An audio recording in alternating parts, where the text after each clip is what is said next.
Okay, Bruins, welcome back. We're going to be reading Newton's Laws today. I'm going to try and square this up a little bit, and here we go. Newton's Laws. Sir Isaac Newton, 1643 to 1727, was one of the greatest scientific minds of all time.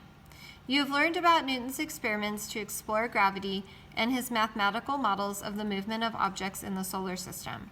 He also built telescopes and studied light. Perhaps his most famous work is known as Newton's Laws of Motion. I'm going to read the caption. Newton explained that the motion of objects follows three basic principles. His three laws of motion help us understand and predict how forces affect objects on Earth and throughout the universe. Solar system objects in distance not shown to scale. I chose to highlight this sentence here. Perhaps his most famous work is known as Newton's Laws of Motion, and I marked that with an I for importance. Newton's early life. In 1643, Isaac Newton was born in England. He lived with his grandmother on a small farm in the countryside. Throughout his childhood, he was rather frail and timid. He liked to read and think about things. This interest would lead Newton to tackle some of the biggest scientific questions of his time. Newton did very well in school and studied mathematics at the University of Cambridge. Here, or there, he designed equations that became the foundations of calculus. In 1665, he received his degree just as the country was hit by the Black Plague. The University of Cambridge closed. People who could leave the infected cities did so. Newton returned to the countryside where he was born. He had the freedom to work on the ideas that interested him. At the age of 22, Newton had a breakthrough about gravity. He wondered why an apple falls down rather than in some other direction. He reasoned that it fell down because Earth pulled on the apple, and at the same time the apple pulled on Earth. Gravity, thought Newton, is an attraction between two masses pulling on each other. He was able to apply this idea, called the universal law of gravitation, to explain why apples fall to Earth and why planets orbit stars. Let me just adjust here real quickly.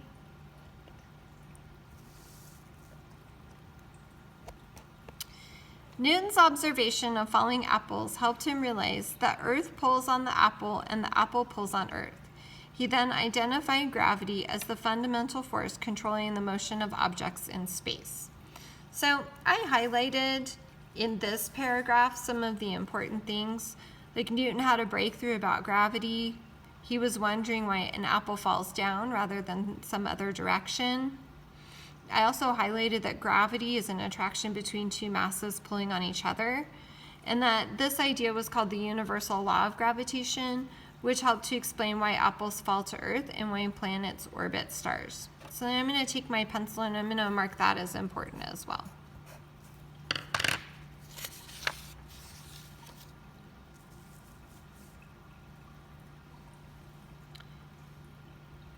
Laws of motion. Newton was aware of Galileo's work on motion. He spent many years expanding on Galileo's ideas about force and motion. In 1687, Newton's most important scientific publication was released, Mathematical Principles of Natural Philosophy. This book described Newton's three laws of motion. Law 1. Every object stays at rest unless an outside force acts on it. If an object is moving, it travels in a straight line at a constant speed unless an outside force acts on it. Law 2. The acceleration of an object is directly proportional to the force on the object. It is inversely proportional to its mass. A equals force divided by mass, or force equals mass times acceleration. Law 3. For every action or force, there is an equal and opposite reaction or force.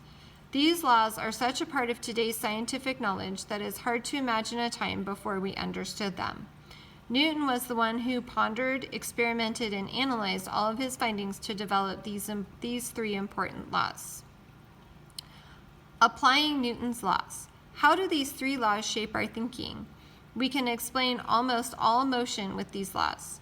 For example, a basketball player has the ball. He wants to move a little closer to the net before taking his shot, so he runs down the court dribbling the ball. Think about Law 1. What outside force may be causing the ball to start or stop moving? Think about Law 2. How would the game be different if a bowling ball was used? Think about Law 3. What forces are at work as the players run? So I'm going to go back and highlight what I found to be important, and I'm going to highlight the 3 laws. So Law 1, every object stays at rest unless an outside force acts on it. Law 2, the acceleration of an object is directly proportional to the force on the object. It's inversely proportional to its mass. Law 3, for every action or force, there's an equal and opposite reaction or force. Okay, let's look at the question here. Think about Law 1. What outside force may cause the ball to start or stop moving? I think we can say that the outside force would be the player. Think about Law 2. How would the game be different if a bowling ball was used? Well, I think you wouldn't be dribbling the ball, probably, maybe rolling it into a basket. Think about Law 3. What forces are at work as the player runs? Gravity, friction.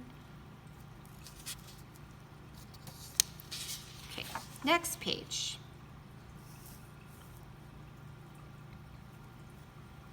Applying Newton's laws. So we've got friction in the player's force. That's what we just talked about in that third question.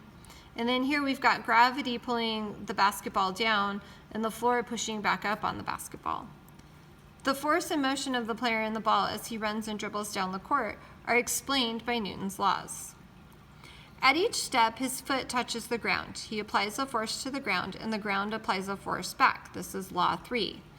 Otherwise, you have no way to move forward. His shoes are designed to have enough friction so that he can quickly change direction. Law 1. To dribble the ball, he pushes it down with his hand. Law 1. The ball is pulled to the ground by the force of gravity. Law 1. Hits the ground with a force and then bounces back from the force of impact. Law 1. The player knows how gravity will affect the ball. Law 2. Because it has a known mass. He decides to take the shot. He lifts the ball above his head and pushes the ball, Law 1, toward the basket. He knows exactly how much force to use, Law 2, to accelerate the ball. It arcs up through the air, slowing slightly from air resistance, Law 1. The ball arcs down as the force of gravity, Law 1, accelerates it toward Earth, Law 2. The ball enters the net and swishes through. The net swings to the side with the ball, Law 1, and then back in the other direction, Law 3. Basketball shot. Gravity pulling down, player's force pushing up. The net's force, and you should see a little arrow here pushing towards the basketball, and then ball's force, there's an arrow here pushing towards that way. All 3 laws of motion describe the forces at work in scoring a basket. I'm actually going to choose not to highlight anything here, but I'm going to highlight these diagrams because these really help me looking at the arrows and in which direction they're going, and reminding me that the arrows are things that show us where the forces go. And remember, the size of the arrows does matter because the size of the arrow indicates the strength of the force. Last page. Advances in physics. Many physicists have refined, gonna adjust here a little bit. Let's start that one again. Many physicists have refined and improved upon Newton's work. Scientists in the early 1900s began to understand more about light and other forms of radiant energy which travel at the fastest known speed. They found that Newton's laws of physics do not explain phenomena at near light speed. In 1905, Albert Einstein, 1879 to 1955, proposed the theory of special relativity. It helps explain the relationship between space and time. The theory of special relativity is now considered the most accurate model of motion. Scientists continue to test light and other radiation in large-scale physics experiments. The findings from these experiments agree with the special relativity, and other physics theories have helped us understand gravity and the motion of masses smaller than atoms. Nevertheless, Newton's laws of motion still accurately accurately explain most everyday movements of objects. The Large Hadron Collider near Geneva, Switzerland is the largest experimental facility ever built. It tests properties of light and matter in an underground track that is 27 kilometers around. Okay, so I'm going to look back here. They did give me some bold terms like light speed. Oops. And theory of special relativity. And I'm just going to highlight that this helps explain the relationship between space and time. So now I'm going to look at my questions. To what fields of science did Newton contribute? And then question number 2, write your own example that includes Newton's 3 laws of motion. So for question number 1, if I go back to looking at what fields of science did Newton contribute, I think I can go back to the first page. Oh, I think maybe the second page. I'm going to look back through here. And maybe the third page.